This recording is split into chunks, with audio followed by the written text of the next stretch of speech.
Franklin and the Tooth Fairy by Paulette Bourgeois. Franklin could count by twos and tie his shoes.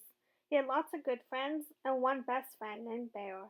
Franklin and Bear were the same age. They lived in the same neighborhood. They liked the same games. But one morning, Franklin discovered a way that he and Bear were different. Waiting for the school bus, Bear put his paw in his mouth and wiggled a tooth back and forth. It jiggled and wiggled, and then, with a tug, it came out. "Look at this," said Bear. "I lost my first tooth." Franklin was startled. There was even a little blood on the tooth. "That's terrible. How are you going to tell your mother?" Bear laughed. "My teeth are supposed to fall out," said Bear. "It makes room for my grown-up teeth." Franklin ran his tongue around his gums. They were smooth and fine, and completely toothless. "I don't have any teeth," said Franklin. It was Bear's turn to be surprised. Franklin's friends shook their heads sadly. "Too bad," they said. Franklin wondered why. He had never needed teeth before. Bear wrapped his tooth in a bit of tissue and put it in his backpack. "I need to keep this safe," he said. All the way to school, Franklin wondered why Bear wanted to keep his old tooth, especially if he was going to get a brand new grown-up tooth. Now that was exciting. "Why do you want to keep your tooth?" asked Franklin. "Won't you have a big one soon?" All his friends looked at him with amazement. "Don't you know about the Tooth Fairy?" asked Fox. Franklin shook his head. "At night, before you go to bed, you put your baby tooth under your pillow. Then the Tooth Fairy comes and takes the tooth away," explained Fox.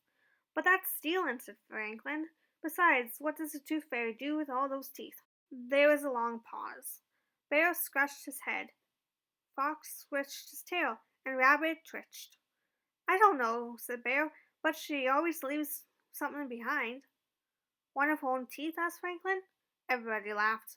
"Oh, Franklin," said Fox, "the Tooth Fairy leaves a present." Franklin wondered what kind of present a Tooth Fairy would leave. "I hope I get some money," said Bear. "When I lost my first tooth, I got a new book," said Raccoon. "I got crayons," Fox said. Franklin rubbed his gums. He wished he had a tooth to leave for the Tooth Fairy. He wanted a present too. Bear showed his tooth to Mr. Owl as soon as he got to school. Mr. Owl was very excited. "Losing your baby teeth means you're growing up," he said. Franklin didn't say anything. He had no teeth, but he wanted to feel grown up too. Franklin was quiet for the rest of the day. Even at home, Franklin was quieter than usual. "What's wrong?" asked his mother. "I don't have any teeth," he answered. "Neither do we," said his father. "That's the way turtles are." "But I want teeth," said Franklin. His parents looked surprised. "My friends get presents from the Tooth Fairy when they lose their teeth," said Franklin. "Why do they get presents for old teeth?" asked Franklin's father. "Because it means they're growing up," said Franklin. "I see," said his father. That night, just before bed, Franklin had a good idea. Perhaps Tooth Fairies didn't know that turtles don't have teeth. He found a tiny white rock to put under his shell. He asked his mother to help him write a note. It read, "Dear Tooth Fairy, this is a turtle tooth. You may not have seen one before. Please leave a present. Franklin." Franklin woke up very early the next morning. He looked under his shell. The rock was gone, but there was a note instead of a present. He ran to his parents' room. "What does it say?" he asked. Franklin's father put on his reading glasses. "Dear Franklin, sorry, turtles don't have teeth. Good try. Your friend, the Tooth Fairy."